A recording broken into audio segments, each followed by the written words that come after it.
All right. We are live here. It is November the 2nd and holy smokes, like we're getting really close. I'm here tearing the boat apart for one more session. I'm sure I'll do the exact same thing again tomorrow, but it's been whew, quite eventful to say the least. We're still working. We put in a good day today, got a lot of loose ends tied up, and we only have to do maybe a half day tomorrow. That's about all I can give the yard before it's time to really get into what I have to do on this boat. Luckily, I've been able to sort of charge forth for the last 6 hours, 7 hours almost, and put together.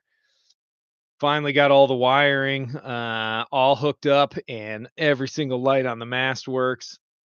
I sewed the one tear in the mainsail that I found, tuned up Mongo, the Aries wind vane, got the second solar panel hooked up, just a whole lot of stuff, and then sort of cleaned and organized a little bit down here below. It was a bit of a fiasco. Got the VHF radio working, checked that at least with the weather, and so that was nice to be able to make sure that works.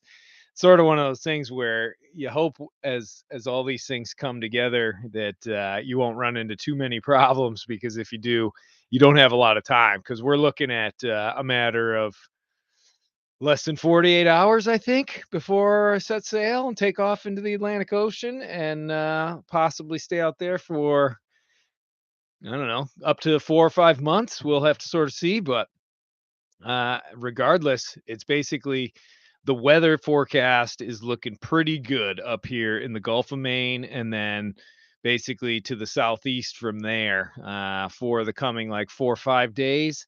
And then we get a big northerly blast, which only lasts maybe a day or so. So I think I'll use that to just ride straight south, and then it's basically sort of riding the edge of a high pressure system and seeing how that goes, and we'll see what happens. But I mean, it's still kind of the extended forecast when it goes way out there. So I don't really trust a whole lot more than, like I always say, the first like 3 or 4 days of forecast. Those are usually pretty good. So it does look like I'll have wind pretty much the whole time, maybe just a little iffy on off one of the days, but that means I can do about 120 to 140 miles a day, depending on the currents. And yeah, that should get me close to 1,000 miles offshore within the first week, and that should put me somewhere in the range of the Gulf Stream area and some of the eddies. By that point, the Gulf Stream has sort of lost a little bit of its steam, so I'm just looking forward to getting into more of a moderate, warmer weather sort of pattern. Not really looking forward to the big squalls and all that sort of stuff, but it is what it is. The Gulf Stream area, especially where it sort of splays out up around I don't know, halfway to the Azores or whatever. It tends to get a little bit wild and a little bit wicked there, just because there's such energy coming off of that warm water and evaporating water and all that sort of stuff, and it meeting a lot of hefty cold air coming from the north. So it will be interesting. And yeah, I don't know. I mean, I've just been running around, and as soon as I get off of work, it's just like go time and do a couple of shopping trips and then get back to the boat, and then try and put together all the other stuff that I have yet to put together. But it is coming together. Like I said, the bottom got painted not too long ago, and that looks pretty good. One of the last things, essentially, like, so tomorrow, big thing, the fuel tanks are going to get cleaned, the fuel's going to get polished. As soon as that is finished, which takes a couple hours, I'm going to then go get some diesel, fill the tanks, which only hold 60 gallons, so it shouldn't be too bad on the old checkbook. And then after that, it's like my list has shrunk more and more. but essentially fuel the boat. I've got to bleed the system, change filter, change the oil. Then I've got to get my water bladder all set up and secured, filled up, all the other water tanks filled. Got to lube the portholes and latch the forward hatch nice and good. Get a few things with the SIM card and all that to my contacts. I got to make the bunk out here, do the last shopping for food, run the solar wires at some point, and then get the sails and lube the hank-ons. And I'm sure there's about 10 other things that I've forgotten at this point. But essentially, if I can get all that done tomorrow between basically noon and whatever time I finally go to bed, then essentially Friday morning, 8 a.m., we're going to launch this boat. We're going to put it in the water. I'll tie up to the dock. And the last big thing that I have to do, I wait until it's in the water to true the mast and tune that all up because believe it or not, the hull shape of even a boat like this, which is so stout and so sturdy, the hull shape changes once it's in the water. And that's the best time to at least do your initial rig tuning. And then once I actually start sailing, then I can sort of fine tune it and everything. But I'll get that all done, make sure the engine's running well, make sure nothing's leaking or anything like that. But if I go in at 8 o'clock in the morning on Friday, then my hope is to take off at or before noon on Friday, and then just start ripping because the winds are going to be out of the southwest, which means I could be on a beam reach pretty much to the southeast, kind of east southeast, towards halfway in between like Nova Scotia and George's Bank. Usually takes about a day and a little more to get down past George's Bank, past all the scalloping fleets and the fishing fleets and all those guys. And I like to be there during the daytime because it is a nightmare trying to get through when all you're seeing are these blinding lights and there's tons of them. It's not a whole lot of fun. Daytime, way easier.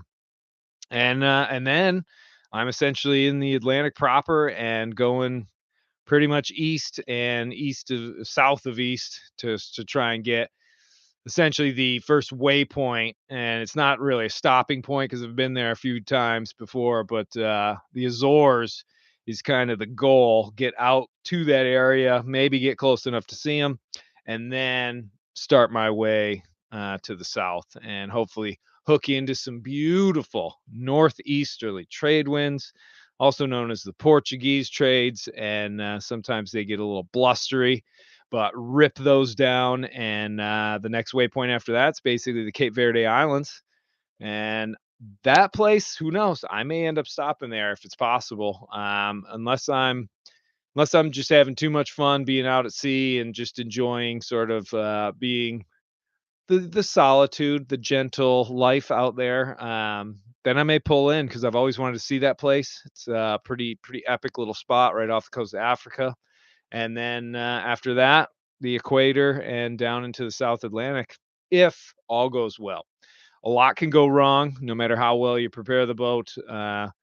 Things can happen, and all of a sudden, like I found out on the last trip and the trip before, the whole thing can be thrown into chaos very quickly. But ain't that something? It's nice to have a little bit of uncertainty in your life, I guess, and I think it definitely coincides with the whole theme of offshore sailing, where you're giving over essentially the control of your life in a lot of ways to Mother Nature and just letting her rip and see how things go and enjoy the highs and try and make it through the lows. And then you get to have this sort of very beautiful, awesome, hard, terrible, wonderful experience out there that very few people actually get to sort of see. And I guess the nice part for me is that after I get my fill of it out there and sort of reach my goals and do whatever, I can come right back and I can share it all with you because I'll be recording the podcast and then also doing a lot of video footage and everything like that, so I can share as much of that as possible with everybody. So it's been sort of a learning thing over the last couple of years with the podcast, and then the last 6 months with the YouTube stuff, where I don't know, it seems like I get enough I get enough emails and I meet enough people that are sort of inspired into doing some crazy stuff like selling all their houses and cars and buying boats and trying to go out and have some adventures. So I don't know. I don't see it as a bad thing because no matter what really happens, unless you sink and die, you're gonna have this experience under your belt that's I don't know, it can be pretty epic. So I don't know, who knows? But yeah, as far as things are going, holy smokes, like I get almost like a little bit of the jitters at this point, which you know what? Had enough water tonight. Oh, God.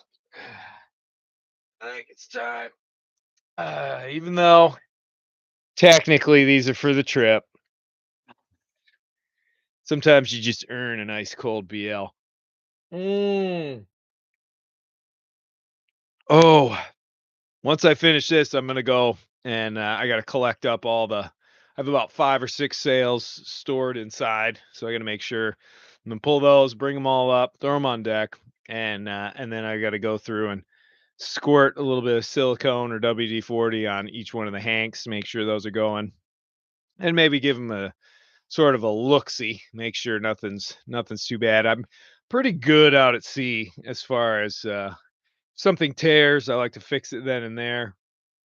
Or if it's no longer a usable sail, I'll mark that down. So I sort of knew which ones had to be really torn apart and fixed, and got all that finished. The sewing machine is now stowed right over here, and all I have to do is make a mount up top so that it's an immovable piece of equipment because it weighs like 50 pounds. And the last thing I want is for it to go from there and fling over to where I actually sleep because that would not be a fun thing at all. Mm. I've had what did I have fly over? I think it was like a big speaker or something like that. And it flew from that side and it hit over there and it hit below the bunk, but it punched a hole in the I don't know, veneer or whatever it is. But in any event, I'm gonna try and punch out a couple more projects after this tonight, and then, like I said, got a little bit of work tomorrow. We're only pulling the floats out. We got to pressure wash them, and then essentially we've wrapped up this season up here in Rockland, Maine. It's been amazing. I sailed up here in fog and stormy weather and just cold up in early to mid May. Got here and just started working the day after I got here, and did take a nice little hiatus in August, but after that, it's just been full till, and it's kind of interesting to see the inner workings of a boatyard from pre-launch season all the way to we're back and we're full. And it's nice to talk to a lot of the sailors who had some pretty good experiences. Not everybody did. We had a dismasting go on up here on like a 40 something footer. One of their chain plates let go, big mast, broken half, came down. Couple of hits with some rocks. There's some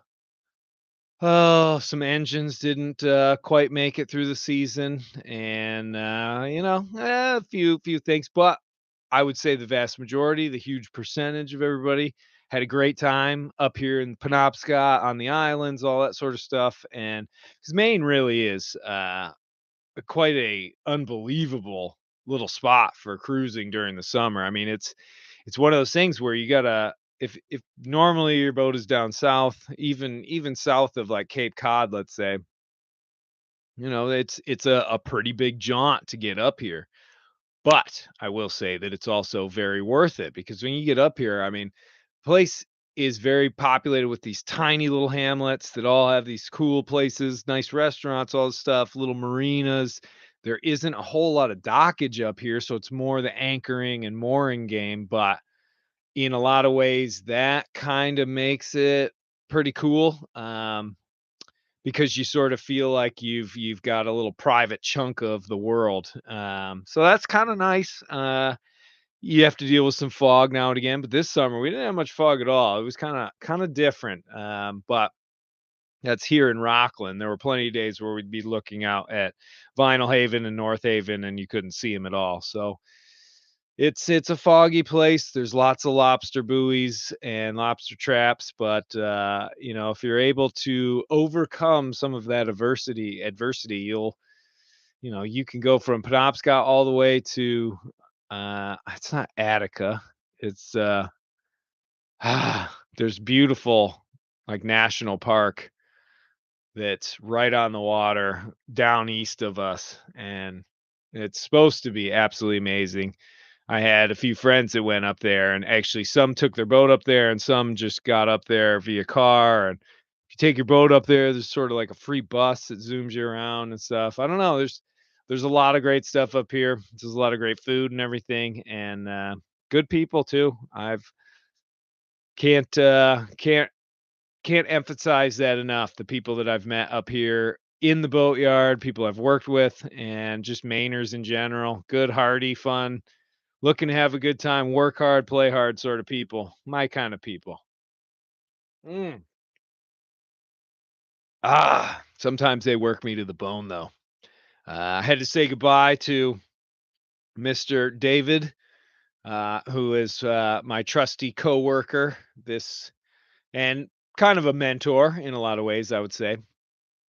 But I met him a couple years back, and then he was gone for a little while, and then he came back this summer, and he was a big reason why I came back because if you know you're going to work with somebody that's it's fun to be around, knows how to yuck it up, but also is really good at his job. I mean, we this this man can drive a full rig with a lobster boat on it or a sailboat, like oversized, and it's just totally a game of inches, absolute inches, just squeaking it by other stuff, pulling it back up. I'm waving him in and all this sort of stuff, but that only counts for so much. I mean, the confidence level of moving these boats that Dave had was pretty unbelievable. And it's nice to be able to rely on your coworkers and your friends like that, and putting masts up, taking masts down. I mean, the other day we took 4 masts off boats, and they're pretty hefty, and I don't know, just don't feel any stress at all because got good people with you. And at the same time, we're yucking it up, laughing, giving each other guff, and it's just I don't know. It's fun. It makes work seem far less like work and more like something you actually look forward to doing. So take that for what you will. Dave, thank you so much. But today was his last day, and he will be missed. That's for sure. So cheers to you, bud. Mm. Ah, I won't miss him like punching me in the shoulders, and he's got these bear claw hands. And it's like you shake your hand and you squeeze it and see who can handle it long. Oh my god, like literally my fingers go purple and then they all go white. And my hands are kind of tough. I mean, look at how dirty they are. Look at this one's really good. Ugh. Not too bad. Just a filthy, filthy, dirty day. I tuning up Mongo was absolutely disgusting as far as filthing it up. There's just so much old oil and old grease and all sort of stuff in that thing. And basically there's a lot of plastic bushings sort of holding all the or giving a little less friction to all these components, these big aluminum or stainless steel parts that are in constant motion 24 hours a day, 7 days a week. And you drip a little bit of oil on like 7 or 8 spots every morning. But no matter what, you're gonna get a little wear in there. And so one of the things that's happened is that just the whole unit, the lower unit that's in the water, as it's going, it kind of shakes sometimes, and that shake reverberates through the boat. And obviously, it can't be good to have that happening. It's been going on for a long time, so I haven't worried too much about it. But I was trying to sort of tighten everything up, if you will. And man, everything is absolutely filthy on there. Whew. But I'm so glad that I have a Aries wind vane because when I do look at some of these other ones that are out there, I don't know, they just look like they have weak spots, as far as, like, super long distance stuff, and not even that, just reliability as a whole. I mean, I think in the Golden Globe, they've already had one of them snap and break. I know the year before, I think they did. I'm not sure what type they're using in the Golden Globe. I want to say maybe they're the Hydro vane. This is basically the Monitor wind vane, the Hydro vane, the Aries wind vane, Cape Horn, and there's one more that people use all the time. But in any event, I've have never had any real big issues with this one, and knock on wood, hopefully I don't. But we're Mongo and I have been together now. I want to say close to it's definitely 50, so like close to 70,000 miles, I think, that we've sailed. And then I did another 10,000 with Mongo's uncle, the first one, and that one was old as hell. I almost lost it going over the Saba Bank in between St. Martin and the British Virgin Islands one night. I think I must have hooked on to like a fish pod or something like that, but woke up and the whole thing was just on one arm and tilted way over. I thought I'd lost it and I had to like tie it up with Spectraline and ended up using that same fix that I did with few modifications to sail it from the BVI all the way back up to Gloucester. That was back in 2017. Well, where have the years gone? Well, anyway, it's just after 10, so I'm gonna have to cut this one a little bit short because I do have more stuff I got to do, and I got to be up pretty early for work tomorrow. But I just wanted to do a quick little check in. I'll probably put this out as a short podcast as well, but you will be able to follow the trip. I'm gonna do like a last sort of video thing for YouTube that I'll put out I guess tomorrow or maybe Friday, but that'll have all the contact stuff as far as if people want to follow the voyage and just get the check-ins and all that sort of stuff. I usually do that daily. But other than that, yeah, I hope everybody has a great night and hump day. It's over. Time to hit Thursday. Pretty cool. Love it. All right. Thanks, everybody, for spending a little time. And yeah, that's about it. Till the next video. Take care.